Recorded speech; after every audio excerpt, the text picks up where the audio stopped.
Hello friends, आप सभी लोग का स्वागत है। आज हम लोग पढ़ने वाले हैं 10th क्लास का 8वां चैप्टर जो है हिंदी का। ठीक है, जित जित मैं निखरत जाऊं।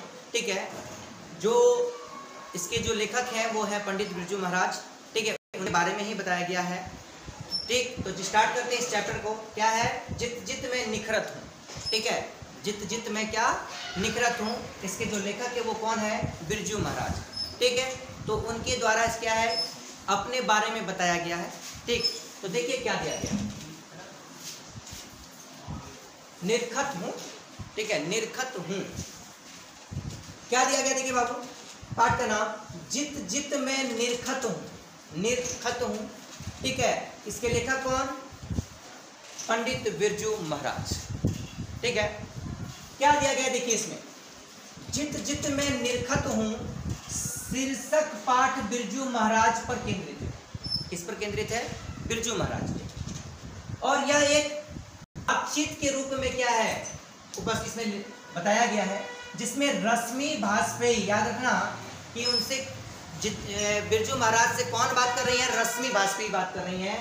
ठीक है, और उन्होंने इसको क्या किया है? कलमबद्ध किया। तो आपसे आ जाएगा कि जित जित मैं निरखत हूं, यह किसके द्वारा कलमबद्ध किया गया है? तो कलमबद्ध जो किया गया है वो रश्मि बाजपेयी के द्वारा किया गया है।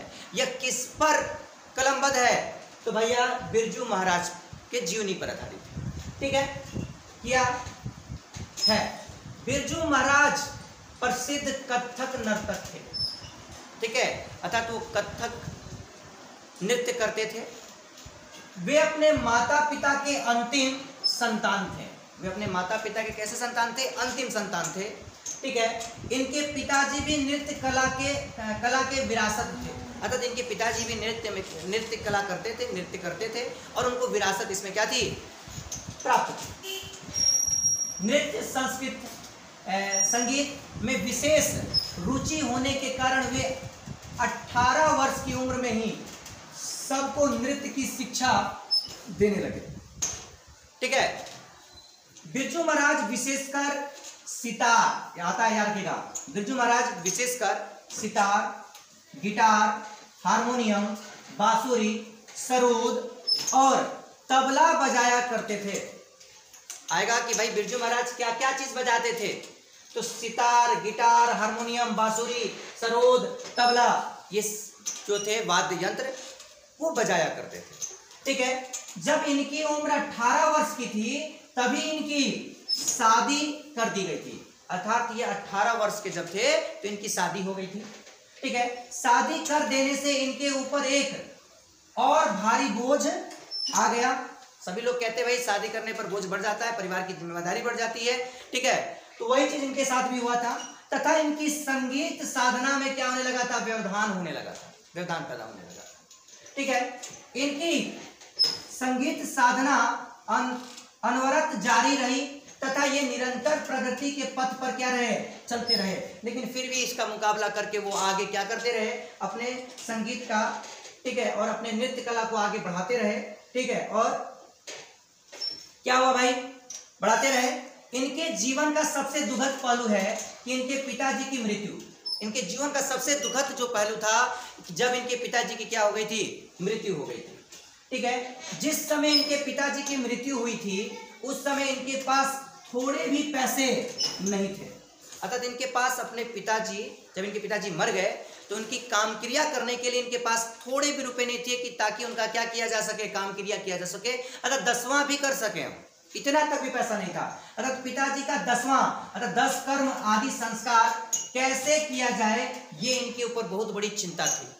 ठीक है, इनके ऊपर क्या थी? बहुत बड़ी चिंता थी।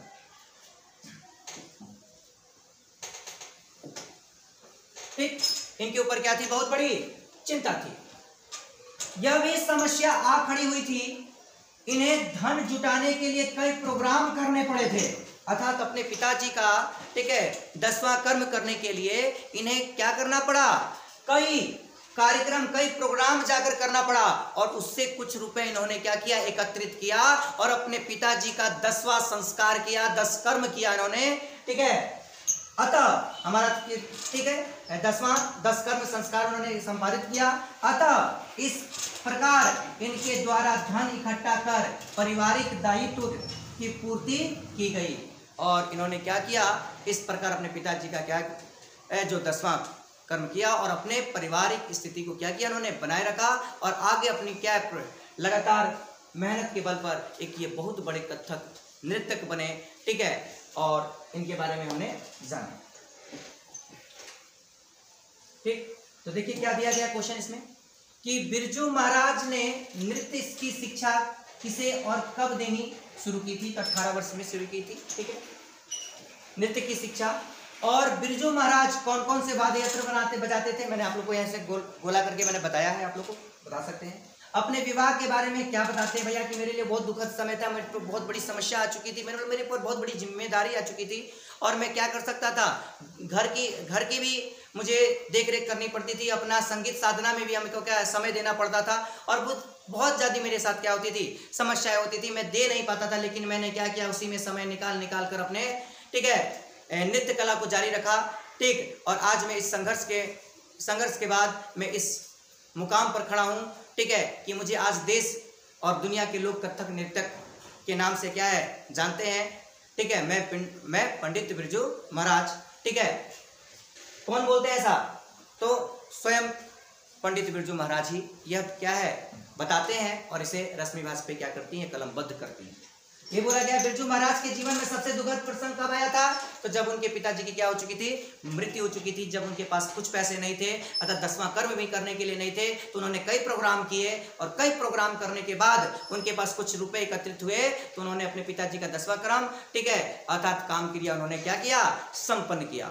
इस प्रकार जो है हमने पंडित बिरजू महाराज के बारे में जाना।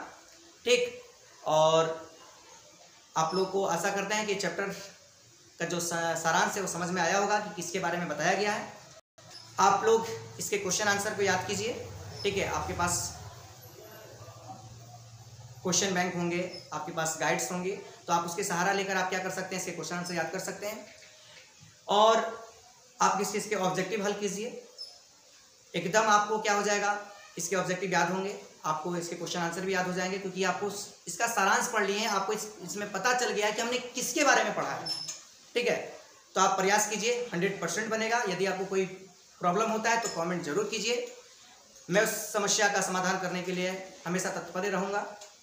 यदि आपको मेरा वीडियो अच्छा लगा तो लाइक कीजिए, यदि आप चैनल से नए जुड़े हैं तो सब्सक्राइब जरूर कीजिएगा, ताकि मैं आप लोगों को इसी तरह की वीडियो लगातार देता रहूं। आज के लिए इतना ही, मिलेंगे नेक्स्ट वीडियो में। जय हिंद, जय भारत।